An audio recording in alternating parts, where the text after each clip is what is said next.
Ça parle déjà sur le plateau, on va pas se mentir, 131e édition. Il y a beaucoup de choses à dire, même si on est un lundi de Pentecôte. Il s'est passé des choses et notamment beaucoup de débats politiques. Au sommaire, ce soir, l'UMP a-t-il ou a-t-elle remis en route la machine à perdre? On se divise sur le mariage pour tous. Faut-il le célébrer, le boycotter, l'abroger? On menace même de ne pas soutenir au municipal. On va en parler. L'autre information ne vous a pas échappé. Pentecôte est pourri, le temps déprimant et à tout prendre, autant aller au bureau. 10 ans après, le débat persiste. Faut-il encore travailler plus de jours fériés? La France est-elle feignante ou a-t-on l'art des faux débats? On posera la question à nos invités. 2 drones à l'addition. La France achète 2 drones d'observation haut de gamme aux Américains. Il nous en faudrait encore 10 d'ici 2019. C'est ce que prévoit le livre blanc. Comment la France et l'Europe se retrouvent-elles aujourd'hui incapables de produire des drones? Est-ce qu'il fallait y penser avant? Ça a l'air d'être l'avis du ministre de la Défense, Jean-Yves Le Drian. Messieurs, mesdames, au rapport. Et puis on terminera par le PSG. Ancelotti veut partir, les joueurs hésitent, Beckham est à la retraite. Le Qatar est imbattable pour faire des emplettes, pour gérer un club. Est-ce qu'ils sont aussi performants? On posera la question. La question à qui? Eh bien, comme d'habitude, ce lundi, à nos 4 invités, Karim Zeribi, qui parlera quand même du PSG, même s'il soutient Marseille. Il faut bien. Voilà. Me forcerai. Député écologiste. Patricia Chapdelotte, vous êtes présidente d'Albera Conseil et vous connaissez le foot, vous tenez à le rappeler, et on en aura la démonstration. Je suis la seule fille ici. Philippe Moreau-Chevrolet, communicant aussi. Vous êtes de chez MCBG Conseil. Voilà, absolument. Je suis un peu neuf. Et Geoffroy Didier, secrétaire national de l'UMP. Tiens, vous allez sans doute être mis à contribution ce soir. On le rappelle, vous réagissez, vous ne faites pas seulement que nous écouter. Vous pouvez tweeter avec le hashtag ONVPSM. On ne va pas se mentir, vous l'aurez compris. Mariage pour tous, donc. La loi a été votée, elle a été validée par le Conseil constitutionnel et pourtant, ça continue à faire parler, notamment au sein de l'UMP, pas simplement chez les militants et chez les manifestants. Guillaume Pelletier a ouvert le bal ce matin en expliquant que si la droite revenait au pouvoir, on pourrait organiser un référendum, en tout cas tout faire pour que cette loi soit abrogée et revenir en arrière. Pas question, lui répond non pas un député PS, mais un député UMP du même camp que lui, Philippe Riester, qui le traite même de menteur. Écoutez. On ne reviendra pas, comme d'ailleurs on n'est revenu sur aucune avancée sociétale dans notre pays à droite qui avait été proposée par la gauche. Et donc je pense que c'est très grave que de laisser entendre, de dire que nous allons revenir sur ce texte, même par référendum. Et c'est pour ça que je regrette, je condamne même les propos de Guillaume Pelletier. Franck Riester. Alors, qu'est-ce qui se passe chez vous? C'est la machine à perdre qui se remet en branle gentiment? Il peut y avoir une diversité d'opinions. Il n'empêche qu'au sein de l'UMP, il y a une immense majorité des nôtres qui étaient opposés à ce projet de loi parce qu'ils étaient opposés à la méthode qui avait été utilisée, celle qui consistait à court-circuiter le peuple français et à refuser un référendum sur un sujet pourtant qui était, selon les mots mêmes de Christiane Taubira, une réforme de civilisation. Eh bien, vous savez, si nous voulons réhabiliter les Français avec l'action publique, il faut leur dire ce que nous contestons aujourd'hui, nous le déferons demain. Mais nous le déferons comment? Nous le déferons si ça correspond à la volonté du peuple français en 2017. Donc, effectivement, nous nous engageons parce que nous croyons au courage, nous croyons au fait de tenir nos promesses, nous croyons à la parole Et vous ne croyez pas à la démocratie représentative, apparemment? Vous croyez Si, mais vous savez, mais bien sûr que si, mais moi je ne dis pas aujourd'hui que cette loi n'est pas légale, je dis juste que cette loi ne correspondait pas aux aspirations profondes du peuple français, et si vous n'en avez pas peur du peuple français, je pense que si nous revenons au pouvoir en 2017, il sera sage. Il sera sain. Vous n'avez pas peur de le perdre parce que tous les sondages donnent une majorité de Français favorables au mariage. Il sera sain sur l'adoption. Non, mais il y a les sondages. Si ça vous intéresse de n'être que sur les sondages, moi je préfère le peuple français. Mais c'est peut-être aussi une différence de métier entre vous et moi. Moi je dis juste que si en 2017 la volonté du peuple français via un référendum et qu'il faut réécrire ce texte, eh bien nous réécrirons ce texte. C'est simple, c'est clair et c'est sain. C'est intéressant parce qu'on sent quand même Geoffroy Didier beaucoup plus mesuré que ne l'est Guillaume Pelletier. Guillaume Pelletier dit « nous reviendrons ». Geoffroy Didier dit « selon l'humeur des Français en 2017, nous envisagerons d'établir un référendum ou pas, selon l'humeur. » Donc l'humeur des Français dans 5 ans, dans 4 ans, fort... C'est précisément ce qu'a dit Guillaume Pelletier ce matin, vous l'avez mal entendu, Karim Zeribi. Non, simplement moi 2 choses sur cette question-là concernant l'UMP. Autant je comprends et je comprenais le débat vif qu'il y avait dans la société française, la volonté de manifester, de dire ses convictions, c'est la démocratie. Hein, et il faut l'accepter quand on est de droite ou de gauche, même si effectivement ça ne fait pas plaisir de voir des gens dans la rue dans notre pays, parce que ce n'est pas source d'apaisement. Autant je le comprenais, autant je trouve scandaleux, et je pèse mes mots, que des élus de la République française puissent indiquer clairement, haut et fort, pétitionner en ce sens, nous n'appliquerons pas la loi de la République. Mais vous vous rendez compte du message catastrophique qui est envoyé à l'ensemble de nos concitoyens, à qui on dit tous les jours la citoyenneté républicaine, et la droite est très forte pour ça, mais force est de constater que ce n'est pas son monopole, parce que je partage cette idée, est composée de droits et de devoirs. Les devoirs, c'est le respect de la loi républicaine. Mais où sont les devoirs des élus de l'UMP aujourd'hui? Si ce n'est pas d'appliquer la loi républicaine, et quand j'en entends certains dire « je ne marierai pas », des gens qui viendront me voir dans ma mairie, je leur dis que c'est juste scandaleux. Mais il faut pas juste sur le fait de revenir en arrière. Vous ne m'avez pas entendu dire ce soir. Revenir en arrière. Non mais quand même. En arrière, c'est la question. Oui, mais là on présage. On ne sait pas de quoi sera fait demain. La loi ici et maintenant, elle a été votée. Comment les élus de l'UMP vont se comporter? C'est à cette question qu'il faut répondre. Je vais vous répondre. Même si j'ai contesté cette loi, même si je pense que demain nous pouvons revenir dessus par un référendum en 2017, si ça correspond à la volonté du peuple français, eh bien moi aujourd'hui, si j'étais maire, j'appliquerais la loi. Guillaume Pelletier est sur la même ligne. Parce que nous sommes pour l'ordre et parce que même si nous ne sommes pas d'accord, nous appliquons la loi parce que nous en respectons les institutions. Vous condamnerez publiquement ceux qui ne l'appliqueront pas. Oui, mais vous savez, le rôle d'un responsable public, ce n'est pas de condamner, c'est de construire. Donc, si vous voulez que mon job soit uniquement de condamner ses amis qui font erreur. Mais bien sûr, les quelques-uns qui ne respecteraient pas les institutions, c'est noble, moi, je vous le dis, le message de Guillaume Pelletier ce matin, mon message ce soir, c'est nous respectons les institutions. Donc, vous les en revanche, nous pouvons changer les lois lorsque nous ne sommes pas d'accord. Comme je suis la seule femme sur ce plateau. Non, je voudrais revenir à ce qu'on disait tout à l'heure sur la position de l'UMP. Au-delà de parler des maires, et je suis d'accord avec vous. Mais je pense qu'aujourd'hui, la position de l'UMP est un peu compliquée parce que je considère qu'il y a eu le temps du débat. On est en démocratie, il a eu lieu dans la rue, il a eu lieu au sein de l'hémicycle. Et moi, quand j'entends Jean-François Copé qui dit qu'il va aller à la manifestation du 26 mai, je suis un petit peu gênée. Je suis un peu gênée parce qu'il est élu de la République. Il y a eu un débat. Si, mais un élu, quand on est dans un débat, il est normal que le peuple aille dans la rue, etc. Que la manif continue quand on n'est pas élu et qu'on continue à aller, que Brigitte Bardot continue à manifester parce qu'elle n'est pas d'accord et tous les gens qui sont derrière elle, je suis d'accord. Mais qu'un élu de la République, notamment comme Jean-François Copé, que je connais bien et que j'apprécie beaucoup, dise je retourne à la manif, je ne suis pas d'accord. Je ne suis pas d'accord. La seule marge de manœuvre d'un élu, c'est de dire si je reviens au pouvoir en 2017, comme vous le dites très justement, soit on fait un référendum et on écoute le peuple, puisqu'on a le sentiment que la gauche n'a pas écouté le peuple, eh bien en 2017, on le fera parler et on lui donnera son avis. Mais on ne peut pas dire... C'est précisément ce que en réalité, il n'est pas question du mariage pour tous dans ce débat. Il n'est pas question du mariage pour tous. Mais non, mais il n'est pas question du mariage pour tous dans ce débat. La vraie question, c'est que Copé a besoin de cliver avec Fillon, et il a besoin de cliver en ce moment parce que Fillon est en train d'attaquer. C'est un débat interne à l'UMP. Le copéiste attaque les positions de Fillon.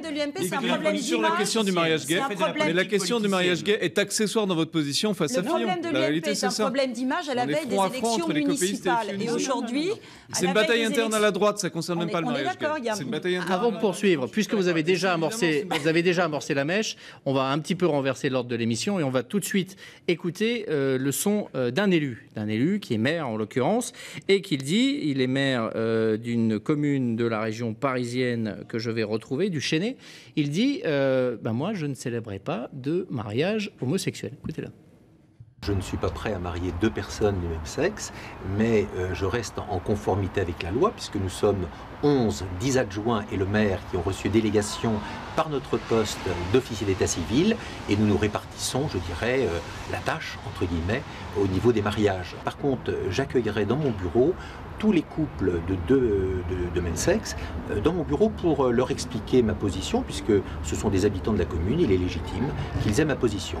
Alors lui, il esquive. C'est-à-dire qu'il ne dit pas je refuse, je vais demander à mes adjoints de le faire à ma place. Et puis j'expliquerai pourquoi moi je ne le ferai pas.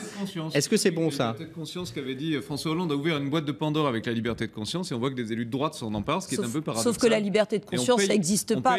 On paye la faiblesse qu'a eu Hollande au départ, on paye la faiblesse qu'a eu Un élu Hollande de la au départ. République, il applique la loi. C'est comme si nous, dans nos entreprises, les salariés disaient je respecte pas le code du travail, le chef de l'État a donné cet Ah exemple-là, non, je suis pas du tout d'accord avec lui. Nous, si on n'est pas... Donc vous n'êtes pas d'accord avec François Hollande. Et vous, Geoffroy, est-ce que vous êtes d'accord avec cet élu Parce que c'est lui qui a parlé, effectivement, mais et Maurice Chevrolet le disait, de liberté de conscience des maires. On ne sait pas ce que c'est. C'est Hollande qui a ouvert la boîte de Pandore. On est d'accord. Mais les élus de droite comme de gauche n'ont pas à dire qu'ils ne veulent pas appliquer les lois de la République. Il doit appliquer la loi, mais il se saisit de ça parce que c'est Hollande qui a ouvert ce débat sur la liberté de conscience. C'est la faute de François Hollande si les élus UMP ne marient pas les mariages. C'est pas les élus UMP, Mais vous parlez de liberté de conscience. ce sont Quand vous parlez de la responsabilité d'un élu, on peut parler de la responsabilité individuelle dont on parle tous pour parler à nos concitoyens, aux jeunes de banlieue qui ne respecteraient pas la loi. Si on avait, sur la loi sur la laïcité, vu des mamans amener leurs filles avec un foulard, rentrer dans l'école de la République pour baffer la loi qui a été votée, ce qui n'a pas été le cas de la part des musulmans de France, on aurait dit « mais c'est un scandale !»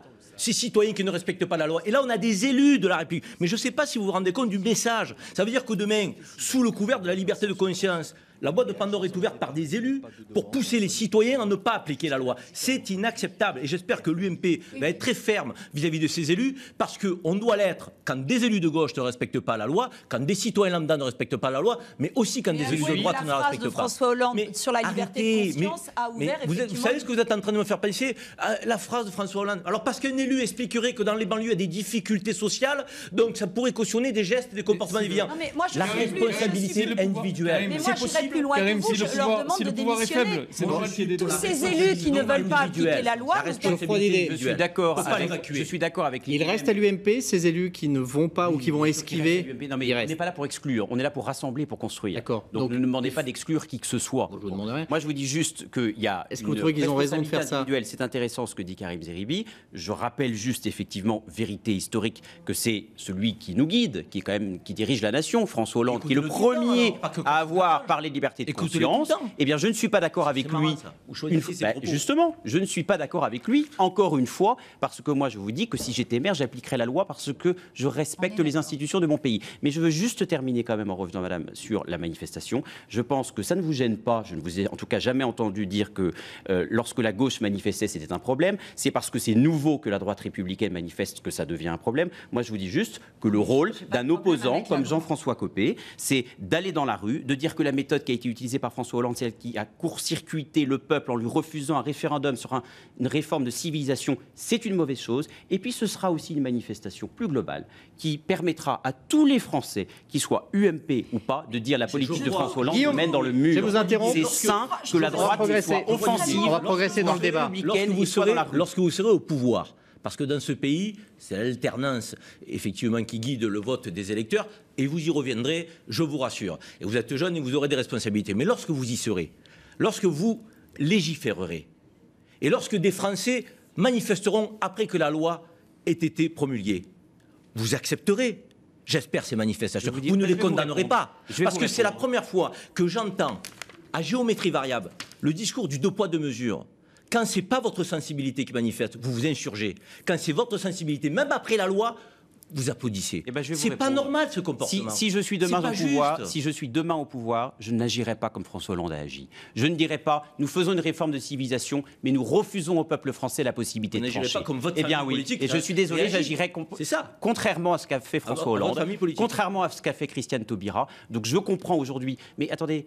Vous vous étonnez qu'il y ait des dizaines et des centaines de milliers de Français. On va poursuivre. C'est dommage. On va poursuivre. Il y en a une justement. En termes d'image, on est en train de tout mélanger. Je n'ai pas donné d'avis sur le mariage pour tous. C'est l'action publique, madame. Non mais l'action publique. L'image, c'est votre métier parce que vous êtes une communicante. Moi, je suis un responsable public. Je ne suis pas là pour me soucier de l'image, mais de l'action. Là où Patricia a raison, c'est que ça donne l'image de l'UMP qui utilise un débat de société qui est le mariage pour tous. Vous voulez que je vous dise, je pense que c'est François Hollande qui a instrumentalisé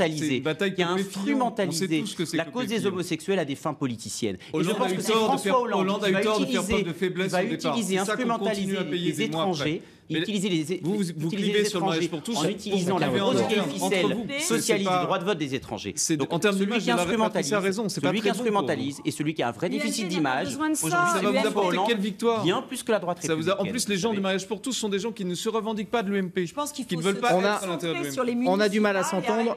On va progresser. On va rester un petit peu dans la même logique. Vous disiez que vous n'êtes pas élu. Il y en a une qui veut être élue, c'est NKM. Non, mais si vous êtes élu aux prochaines élections, il y en a une du peuple français comme NKM et comme beaucoup d'autres. Absolument. Notamment sur NKM, justement, elle se présente pour les municipales à Paris et Guillaume Pelletier dit qu'il n'a pas vraiment envie de la soutenir.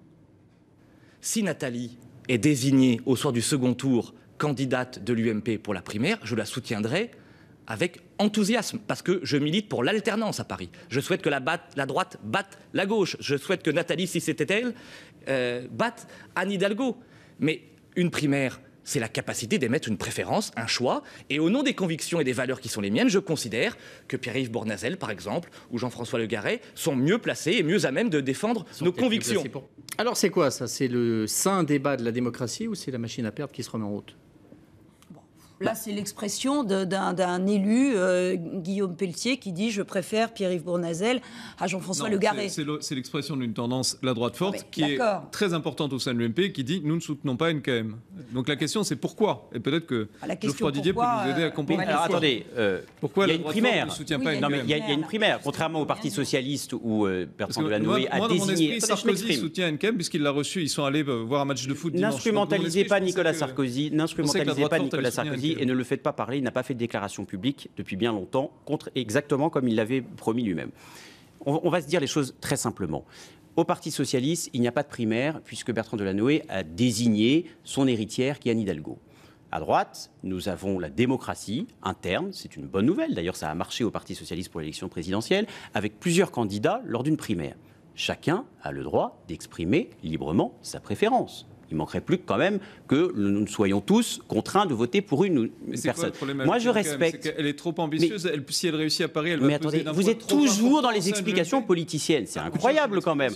Moi, je vous dis juste une chose. Je respecte chacun des 5 candidats. Je respecte la députée de l'Essonne, Nathalie Kosciusko-Morizet, comme tous les autres candidats. J'ai une préférence que j'affiche nettement depuis le début. C'est pour Pierre-Yves Bournazel, parce que c'est quelqu'un d'ancré, parce que c'est quelqu'un de légitime sur son terrain. Vous habitez dans le 18e arrondissement, vous le savez. 18e et je le connais. Vous le savez, parce que c'est quelqu'un qui travaille, qui a un véritable projet. Donc effectivement, moi, je suis pour la légitimité du terrain, je suis pour l'ancrage, je suis pour la crédibilité et je suis pour celui qui aime les Parisiens et vit au milieu des Parisiens. Bournazel a quand même moins de chances d'emporter la municipale que... Et ça, c'est vous qui le dites. Laissez la démocratie faire. Nous verrons bien le soir du résultat. Karim Zeribi, l'ancrage local, ça vous parle, ça?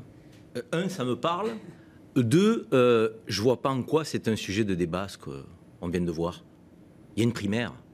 Il est bien naturel que les uns et les autres se positionnent en fonction des candidats. Exactement. Si ça ne peut pas être possible sans qu'on explique, mais pourquoi vous n'êtes pas derrière NKM parce que c'est le meilleur candidat? Il ne fallait pas faire de primaire alors. Ils ont décidé d'en faire une. Donc il faut accepter que dans cette primaire, il y a une certaine... Pelletier n'est pas l'avis de la majorité des élus parisiens.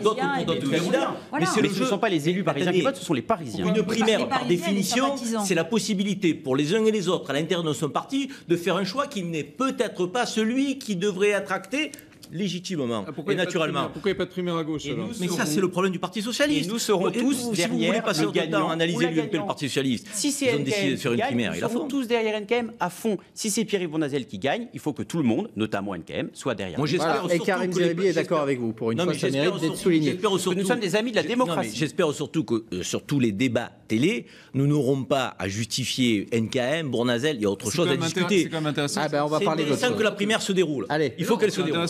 On parle d'autre chose. Il faut qu'elle se déroule. On parle de la Pentecôte. On parle de la Pentecôte. Certains ont travaillé, pas d'autres aujourd'hui. C'est un vieux débat. Chaque lundi de Pentecôte, ça revient. Est-ce qu'il fallait faire cette réforme qui a été décidée il y a 10 ans, qui en 8 ans a permis de dégager près de 18 milliards d'euros, 2,4 milliards cette fois-ci. Mais il y en a un, Christian Jacob, qui dit mais il faut même continuer. On ne travaille pas assez. Vieux débat sur lequel on revient. Objectivement, on ne travaille pas assez. on ne travaille pas assez. On peut tout à fait réduire aujourd'hui le nombre de jours fériés en France. Et moi, ça ne me choque absolument pas. Ensuite, de mettre le maximum de souplesse entre l'employeur et l'employé, c'est-à-dire que, bon, voilà, certains choisissent de l'utiliser, d'autres le prennent sur leur jour de congé. Bon, ma foi... Travaille pas assez ? Ça, c'est un reproche éternel de la droite, c'est de dire les Français ne travaillent pas assez. C'est justifié ? Non, ça ne correspond pas à la réalité, puisqu'on est l'un des pays les plus compétitifs d'Europe quand même, et un des pays les plus productifs d'Europe aussi. La réalité, c'est quand même ça. Aujourd'hui, on est dans une crise qui fait qu'on remet en cause tous ces acquis finalement et toutes ces situations. Je pense qu'il faut quand même saluer, en tout cas, la personne qui est à l'origine de ce projet, qui était Jean-Pierre Raffarin, qui, à la suite de la canicule, a dit qu'il fallait donner une journée de solidarité aux personnes âgées et aux handicapés. Et j'insiste sur le mot handicapé, parce que depuis aujourd'hui et depuis quelque temps, on n'entend pas du tout parler de l'argent attribué aux handicapés. On ne parle que des personnes âgées. J'ai rien contre, mais il y a un petit flou dans le discours, en termes de communication. On ne sait pas combien d'argent est donné aux handicapés, alors qu'on parle essentiellement des maisons de retraite et des personnes âgées. Non, je dis simplement que je suis ravie que la gauche, qui est au pouvoir aujourd'hui, reprenne cette belle initiative de Jean-Pierre Raffarin. Pour autant, depuis ce matin, c'est vrai qu'on a du mal à comprendre la transparence en termes d'affectation de ces moyens, de voir concrètement ce que l'on en a fait. J'ai vaguement entendu Madame Delaunay qui... Non, mais d'ailleurs, je tiens à vous dire que je n'ai pas compris en quoi elle avouait une faute sur une mauvaise affectation des 18 milliards.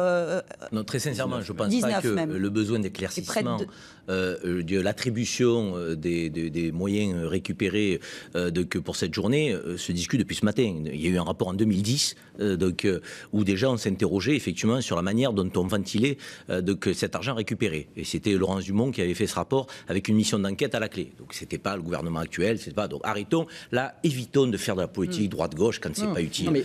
Franchement, il y a une 5e branche aujourd'hui de la sécurité sociale qui doit être alimentée. Où l'État cherche de l'argent, dépendance, personnes handicapées. Il y a une 5e branche qui doit être financée. Vieillesse, dépendance, handicapés. On sait que démographiquement, notre pays a besoin de moyens pour accompagner nos aînés, les gens dépendants et les personnes handicapées. Comment on finance ? Aujourd'hui, il y a 20% des salariés aujourd'hui qui ont travaillé. Est-ce suffisant pour financer avec 2,4 milliards aujourd'hui cette branche ? La réponse est non. Et on va en avoir encore beaucoup plus besoin à l'avenir. Donc, la question, on doit la poser tranquillement. C'est pas les Français ne travaillent pas assez. Moi, j'ai horreur de la posture Jacob. Moi, c'est est-ce que vous êtes prêts à contribuer à la solidarité nationale pour peu que nous soyons transparents sur la manière dont cette journée est utilisée pour nos aînés, pour nos anciens. Voilà. Et là, on n'a pas besoin d'être de droite, de gauche ou du centre pour dire oui, je suis prêt à donner une journurnée pour que nos aînés puissent avoir un service de qualité. Et je dis qu'au plan européen, il n'y a pas de transparence, il n'y a pas de clarté sur l'utilisation des fonds. Et du coup, comme la parole politique est remise en doute en ce moment, ça jette un doute sur l'utilité de la journée. Soyons sérieux. Aujourd'hui, il y a 10%. Aujourd'hui, il y a 10% dont on s'interroge. 90% a été utilisé pour la branche vieillesse. 90%. Il y a 10%, 1,8 milliard, dont on se demande si elle n'a pas servi à boucher le trou de la sécurité sociale. C'est ça la réalité. Il y a une autre question. Vous dites, est-ce que vous êtes prêt à donner une journée pour les anciens de France ? Est-ce que vous êtes prêt à en donner 5 ? C'est ça la question que pose Christian Jacob. 5, besoin d'en donner 5, 10, c'est d'aller chercher de l'argent de cette manière-là. C'est ça. Olivier Ravanello, je pense, qu'il faut évaluer, dans la transparence et publiquement, le besoin que nous avons pour cette branche. L'évaluer. Une fois qu'on a indiqué le montant, on indique aux Français, est-ce que vous êtes prêts à contribuer collectivement à cet effort ? Si on dit ça, on explique aux Français le plan derrière. Maintien à domicile de nos aînés, pour qu'ils soient effectivement dans des conditions d'accompagnement humanisé, de qualité, de soins et autres. Mais moi, personnellement, très sincèrement, je pense que c'est un faux débat si on clive sur cette question. Si vous dites aux Français, on a besoin de tant de moyens et il faut faire tel effort collectif, mais les Français, ils ne regarderont pas s'ils ont leur carte à Europe Écologie, au PS, à l'UMP, ou je ne sais où. Ils diront, on y va puisqu'on sait où on va. Encore une fois, dans quelle direction on veut nous mener ? Aujourd'hui, les salariés dans les jours fériés, si tu dis pas pourquoi, bien sûr que tu sais pas. Mais si tu dis pourquoi, il faut bâtir sur de la confiance. Moi, vraiment de confiance. Oui, mais la confiance, elle se restaure. On a juste un petit peu perdu la dimension citoyenne de cette journée. Moi, j'ai des collaborateurs qui ne savaient plus pourquoi ils ne travaillaient pas ou ils travaillaient. Et moi, en tant que président d'une petite boîte de 8 personnes, j'ai été voir mon conseil. Je lui dis, mais alors je leur donne, j'ai le droit de leur donner, je leur donne pas. C'est un peu compliqué. Oui, mais vous saluez Raffarin depuis 2004, c'est pas très clair. C'est une bonne initiative, mais qui n'a jamais été éclaircie. Ça n'a pas été très clair dans l'application, surtout pour les petites entreprises. On est d'accord. C'est illisible. Pour les salariés, il faut qu'ils comprennent pourquoi ce jour-là, ils donnent cette journée. C'est ça que je veux dire. C'est peut-être illisible. En tout cas, je suis globalement d'accord avec Karim Zeribi. Je suis heureux qu'au-delà des clivages partisans, on puisse se retrouver sur des sujets de société aussi lourds. Je sais gré à Jean-Pierre Raffarin d'avoir été à l'origine de cette journée de solidarité qui a été initiée, souvenons-nous-en, après la canicule de 2003, qui a fait quand même des morts dans notre pays, ce qui n'est pas normal. Je trouve que ce qu'il a fait est bien. Je trouve que nous devons contribuer à la solidarité pour les personnes âgées et aussi pour les personnes handicapées. Et d'ailleurs, je trouve qu'on ne parle jamais des personnes handicapées, que ce soit dans les médias, en tout cas le gouvernement, je ne sais pas ce qu'il fait pour les personnes handicapées, mais je ne vois pas la situation s'améliorer. En revanche, ce qui est vrai, c'est qu'aujourd'hui, cette journée, elle est vécue de manière illisible, voire inégalitaire. Lorsque je vois que dans les musées nationaux, on travaille, dans les musées municipaux, on ne travaillait pas aujourd'hui, lorsque je vois que la bourse travaillait, mais que les banques ne travaillaient pas, honnêtement, on n'y comprend plus rien. Donc un peu de lisibilité et surtout un système égalitaire. Vous demandez au gouvernement de poursuivre le travail engagé par Raffarin en apportant de la lisibilité qui était absente quand le gouvernement est arrivé aux responsabilités. Le message est clair. Bon. Espérons que le gouvernement l'a entendu. Non mais c'est ça, le message est clair. On revient dans quelques instants après la pub, on parlera des drones achetés aux Américains. On va pas se mentir, le retour avec nos invités pour parler cette fois-ci des drones qui ont été achetés par la France. 2 drones achetés aux Américains. Ils ont été plutôt sympas puisque ces 2 drones étaient normalement destinés au Pentagone et que le Pentagone a accepté de nous les rétrocéder pour que la France les ait plus rapidement, sans doute pour intervenir au Mali. Drones performants, d'observation dit-on uniquement, on verra. Mais si l'on entendait bien Jean-Yves Le Drian qui était sur notre antenne, on sentait une sorte d'agacement au fait, bien qu'on soit lié aux desiderata de pays comme les États-Unis ou Israël pour s'équiper. On aurait pu, laisse-t-il entendre, si on y avait pensé plus tôt, avoir les nôtres. La France, aujourd'hui, ne produit pas de drones, ce qui est invraisemblable pour une nation qui a un savoir-faire technologique, aéronautique, électronique considérable, avec des entreprises majeures qui ont été en situation de pouvoir le faire. Ça n'a pas été le cas. Alors, est-ce qu'à force de penser et de fabriquer des Rafales, on a raté le coche des drones ? Je trouve très symptomatique la sortie de ministre de la Défense, que je trouve très bon, par ailleurs. C'est la France ne construit pas de drones. J'aurais aimé l'Europe ne construit pas de drones. Et je pense qu'aujourd'hui, sur ce genre de sujet, quand on est européen, tel que je le suis, c'est plus à l'échelon européen qu'on a envie de voir l'Allemagne, l'Angleterre. Il y a eu des projets britanniques, allemands. Mais individuels plutôt. Les Allemands ont un projet qui n'a pas abouti. Les Anglais, plutôt que de balbutier chacun dans son coin, faisons comme on a fait pour Airbus, pour EADS. Mettons-nous ensemble sur des projets de grande envergure qui nécessitent de la recherche, qui nécessitent des moyens. Faisons en sorte d'avoir une défense européenne. Faisons en sorte d'avoir un message fort à envoyer effectivement au reste du monde en disant que l'Europe est capable d'avoir du matériel de pointe. Là, le drone, c'est très important. C'est du renseignement. Donc, on est obligé de demander aux Américains, rendez-vous compte, ou aux Israéliens. On est un continent de 500 millions d'habitants. Il est temps aujourd'hui qu'on fasse l'Europe, mais véritablement, pas par les mots. Alors justement, quand vous dites qu'il faut faire l'Europe et qu'effectivement cette Europe de la défense ne se fait pas, mais souvenez-vous qu'en octobre dernier, nous avons raté ce que les médias appelaient la fusion historique de EADS et BAE. Ces 2 entreprises européennes qui devaient se regrouper pour faire un géant du secteur de l'aéronautique et militaire. Alors, je ne vais pas refaire de la politique politicienne. On ne sait pas pourquoi ça a échoué. On nous a beaucoup dit que ça avait échoué parce que Mme Merkel et M. Hollande ne s'étaient pas mis d'accord, parce que Mme Merkel avait peur que les Britanniques prennent trop de place, etc. C'est un débat un peu compliqué qu'on ne va pas forcément tenir ici. Mais c'est vrai que dans ce débat des drones, on se dit comment, les gouvernements précédents ont raté cette technologie incroyable qui est d'observer, d'avoir des outils d'observation, de défense sur le terrain militaire. Bien longtemps, on aurait et qui a des applications aujourd'hui dans le civil qui sont incroyables. Aux États-Unis, à Boston, ils ont expliqué que si on avait eu un drone, on aurait pu regarder beaucoup plus vite, on peut observer des manifs, on peut observer la sécurité. Ils l'utilisent pour observer les frontières, pour les trafics de drogue. Nous, on est juste passé à côté. On a pensé que c'était un gadget. On a pensé que, voilà, on a tenté de travailler SAGEM avec les Américains, ça n'a pas marché. Et aujourd'hui, on est obligé d'acheter des drones aux Américains. C'est vrai que c'est un petit peu dommage, mais je pense que la création d'une fusion de BAE et EADS aurait été effectivement un concurrent européen important. Il y a quand même un problème moral avec les drones. qui est un problème réel et qu'il faut quand même se poser au niveau de la surveillance et aussi au niveau, quand on parle des drones d'attaque, qui sont l'étape quand même essentielle, qui sont des drones d'agression. Mais les drones d'agression uniquement pour le renseignement, cela. Oui, cela peut-être, mais la finalité, c'est quand même de faire des drones armés. Ça pose un problème moral parce que les pilotes, qui font par exemple des bombardements en Irak depuis leur siège dans le Connecticut, ces pilotes le vivent extraordinairement mal parce qu'en gros, ils jouent sur un joystick, sur un écran, comme dans un jeu vidéo, mais ils tuent réellement des gens sur place. Et ça pose un problème à partir du moment où le pilote n'est plus engagé physiquement dans la bataille, dans la guerre. On a une bataille à distance entre des nations très riches qui, elles, ont les moyens de faire ces batailles à distance, qui sont des batailles déshumanisées, qui posent des problèmes moraux, des problèmes psychologiques, et puis des nations très pauvres qui, eux, se battent avec leurs fusils, avec leurs tripes. Que c'est pas ce type de drone dont on parle. Oui, mais pour l'instant, c'est un drone de renseignement. Mais il est capable. Il est capable à terme d'avoir ce type d'équipement. Moi, je suis un peu étonné de voir un ministre de gauche qui va aller comme ça dire je veux des drones. Non, c'est un peu plus compliqué que ça, du moins quand on est à gauche. On a des drones en France qui sont absolument obsolètes, qui ne fonctionnent pas. Ils ont été sur des terrains militaires, ils ne sont pas performants. Donc aujourd'hui, on n'a pas su les fabriquer. Il est normal que la oui, mais il y a eu du retard aussi pour des bonnes raisons. C'est ça que je veux dire, pour des raisons qui sont des raisons. Qu'est-ce que c'est que la guerre? Comment on la pratique et avec quels outils? Vous croyez que les militaires n'ont pas passé commande pour des raisons éthiques? Oui, mais il y a des moyens, des raisons éthiques aussi qui ont bloqué. Mais si, il y a eu des débats là-dessus, évidemment. Moi, je trouve que c'est une bonne chose. Envoyer des gars au front, donc tel que nous le faisons et nous décidons de le faire, nécessite aussi que nous ayons la responsabilité d'anticiper les moyens pour les protéger. Le renseignement aujourd'hui est une source indispensable quand on va sur le terrain de conflit de quelque chose. Mais quand on parle de construction de drones, on parle de guerre. On a demandé des drones de renseignement aux Américains. Et ensuite, quand on enverra des drones, Karim, quand on enverra des drones au-dessus des manifestations dans Paris, qui seront des manifestations de gauche, j'aimerais bien voir ta tête. J'aimerais bien voir ta tête à ce moment. On ne fera jamais rien. Moi, je parle du renseignement. Voilà, quand Geoffroy Didier sera ministre de l'Intérieur, qui nous enverra des drones quand on manifestera et que tu seras dans la rue, Karim, je voudrais bien voir. Et voilà. Si un jour il nous a ministre de l'Intérieur contre le mariage pour tous, je suis un petit peu en avance.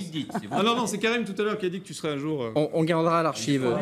On gardera l'archive pour le jour où vous serez ministre de l'Intérieur. On va zapper Ancelotti. Je sais que ça va tous vous faire pleurer pour vous permettre de vous donner votre coup de cœur ou votre coup de gueule, puisqu'il ne reste plus qu'1 minute 20. Ancelotti qui est sans doute sur le départ et Mourinho qui vient de partir. C'était l'information de ce soir aussi. Confirmation, Mourinho quitte bien le Real. Ancelotti a donc la place libre s'il veut y aller.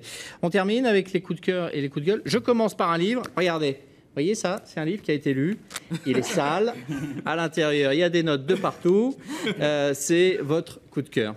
Oui, c'est mon coup de cœur. Pourquoi? Parce que c'est un livre qui a été écrit par Liéger, Muller et Pons, qui sont ce qu'on appelle les bostoniens du Parti socialiste. C'est eux qui ont réappris au Parti socialiste à faire du porte-à-porte. Ils ont ouvert 5 millions de portes. Ils ont fait ça à partir de l'expérience d'Obama aux États-Unis.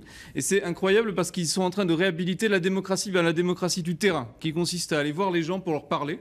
Et les gens, au départ du Parti socialiste, disaient mais attendez, on va aller voir les électeurs, mais pour leur dire quoi? On a besoin d'un programme, etc. Non. Ouais.